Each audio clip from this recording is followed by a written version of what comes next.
Okay, very simple error here. We are in the 4-point plumbing photos drop-down menus in the settings of the app. So we're back in the settings, same thing for Android and for Apple. And what's happened here is in the Android, the menu is correct. We have an area that is water heater, then plumbing types, and then plumbing deficiencies.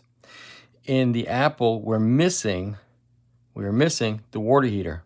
We got to go plumbing types, and we have deficiencies. Other than that, it looks to be correct, but we need to add this water heater area onto the Apple drop-down menu for the 4-point plumbing photos. That's it.